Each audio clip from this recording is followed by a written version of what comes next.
Hello friends, today we are going to start our online lecture on the Python as we have completed our syllabus. But now in my online lecture I will try to provide you the maximum guidance regarding this subject. So we are going to start the first unit on this subject, in which we will learn about how the Python subjectives and the Python functions, scoping, etc. will work.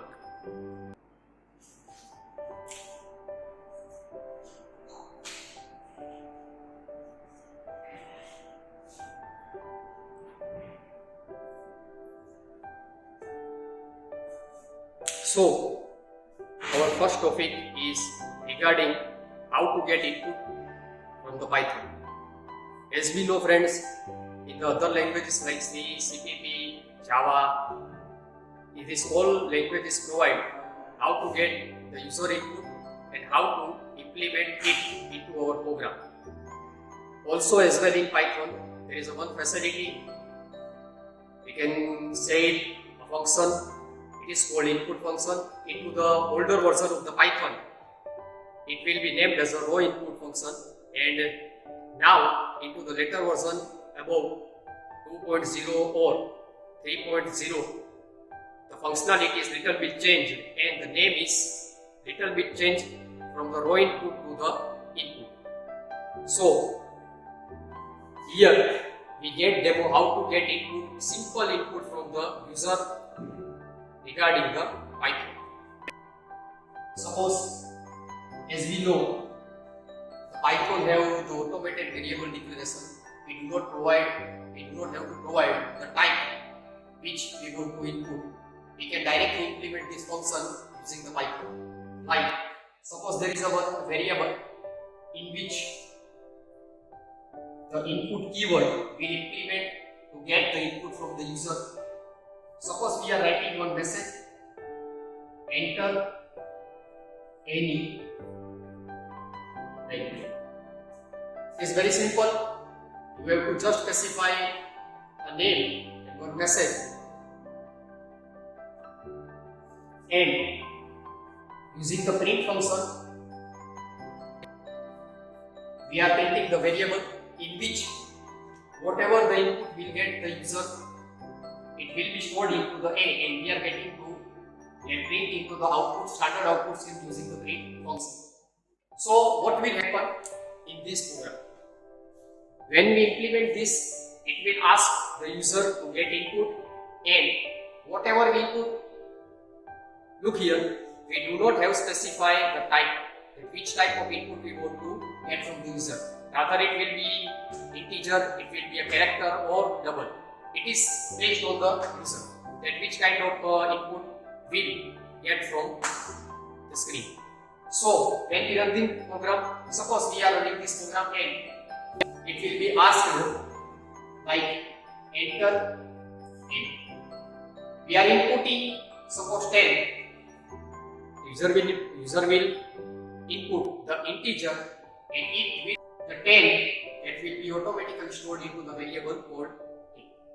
So it is very simple that how to implement the input function. So friends, the next important thing is the range function. It is mostly used on the iterations command, iterations statements like for. Mostly it is used with for statement.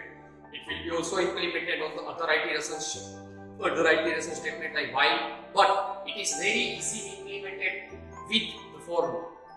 What actually this function is, as we know into the other languages C or CPP, if we want to print any input, if we want to print any type of value on the screen, we have to iterate the loop for loop. The basic condition, as we know, suppose there is a C language, it will be I equal to 0, I less than 5, I plus plus. It is a base condition in which the first value, it is actually not a value. This statement will print any type of index according to the users. It is a starting criteria in which the index will be starting from the 0. as we know, stopped to the less than by 5, so loop will be 1, 2, 3, 4. The index will automatically generated like 0, 1, 2, 3 and 4. Less than 5, so it will not be printed, it will be stopped until the 4 have been reached. One incremental statement. So into the languages like C, CTT, Java, we have to implement this statement to get indexed from the user on this particular index. We can input any type of value, any type of statements we want to match. But into the Python, there is a very simple function that is called range function, from which we can get simple this index printed with this function. So, how to implement this range function? Suppose I am direct writing a program for x in range 5 print x. Okay. Now what will do when we compile this program? Our condition is for x. X, there is a simple variable in which we are going to store any type of index. In, as we know in Python, it is a reserved keyword. There is a range function in which we have input the integer type. Sorry, there will be a colon in. We have input the simple integer value called 5. We have print the value for the x. So what will happen when we compile this code? This range function automatically count index from the 0. The integer criteria will be finished at 5. So it will continue 1, 2, 3, 4. The 5 will not be printed. So what is indicate that we have to get the input of the 5 numbers in which the starting index will be 0 and stopped until the 5th index. It indicates the 5th index means 4 will be reached. So very simple function, many types of algorithms, many types of automated calculations into the Python. It will be possible with range function.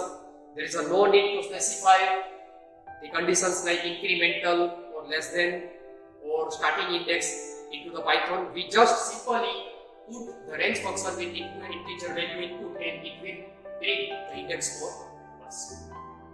So our next topic is the Python functions. As we know friends, all languages have user-defined functions, and these all functions are specially into the any type of language used for implement the complex algorithms like searching, sorting, stack, managing the exceptions. But into the Python, the functions are very advanced and many type of extraordinary programmings and many type of extraordinary algorithms into the machine learning also will be implemented using these functions. It is very simple how to implement this. First I am writing the syntax of the function. First we have to use the def keyword and function name and parameters. So it is a simple syntax of the function how to implement def keyword, function name, the parameter. Parameter it means nothing but formal arguments like the other languages have, which will get the value of this function at a time when we are running this function.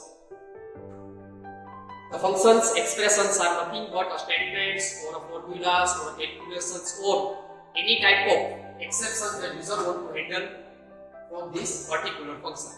As we know, every function must have a return value, so it will be transferred to the another function or it will be called by the sum statement to perform the such type of calculations. So it is a simple syntax of the how to implement the function into Python. And now we are going to write simple example how to implement the function. I am writing a simple function. Suppose we are implementing one function called fun. I am not taking any parameter, so this is a simple function without any parameter or formal argument. And now I am printing any type of message into the function. Suppose I am printing help. As we know, friends, every function should be called if we want to get the value, if we want to get the output, what we have, what we want to implement from the function. So Python is an indented language. So if we write it here, if we calling the function at here, suppose the calling of the function into Python is very simple. We just have to write the function name. And function will be called itself. But remember, if we call the function within inline of this print statement, what will do then? As we know, the indented language, the def function inside one space, we have written the print value. Okay. So this is our function. And we want to implement just only this part, only this statement. And if we are writing the function calling within the line of this print, so it indicates we have all the function already in the function. So it is not possible. It is a logical error. When we run this program, it will give an indented error that this function should not be into the indented. So what we have to do? We have to only just write the function in the line of this def keyword and function name. So now it is an indented when you run this program, and now this statement will be going to work as an outside of the function, and this will definitely call this function and gives an output. Okay, this is a simple idea how to implement the function into the Python. Suppose we are going to take one simple parameterized function and how to implement it. One parameter we are taking name A. It will get the value when we call the function at last. Suppose we want to print one message, but in the message we will specify the parameter which we have declared with the function. What will be happen when we call this function? When we call this function, it will execute this statement, but this print statement will print hello with the parameterized value. What we will provide when we call this function. Suppose we are calling the function and we will provide it. Suppose fun. We are writing string here. We are writing A, B, C. We are calling the function in which we have provided the string value. So the string value will be nothing but the value for our parameterized functions, and A will get the value ABC when run the function. So when we compile this program, it will print ABC. So the parameterized function is very easy to implement, and whatever the value you want to get inserted in function, you just have only to provide parameter. No need to provide any type of value expressions or value type. What will be provided with calling the function, it will be automatically stored with that parameter. Okay friend, the next thing is the scope. The scope, as we will know, there are two types of scope, especially into any type of programming languages will be available.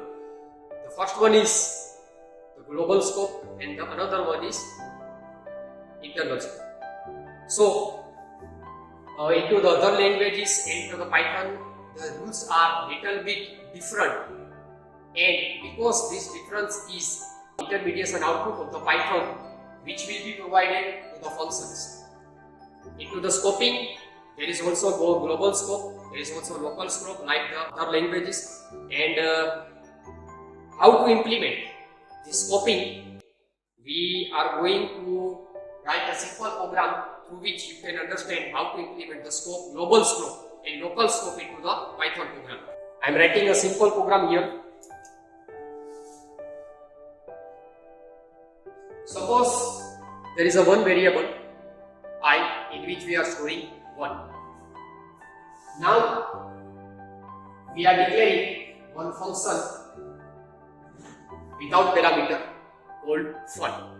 Here I am also declaring one local variable which have the same name as we have defined into the global variable called I. Okay? The local variable, global variable have the value 1 and the local variable have the value 5.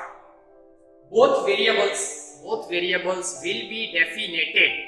Both variables will be definited into the any type of function with its scope. Remember, when we write inside the variable, the scope will become automatically by default local, and when we will define the variable outside of the function, the global scope will automatically become a global. So now I am here printing just one variable called I. Look at here what I have done. The local variable which I have declared I equal to 5.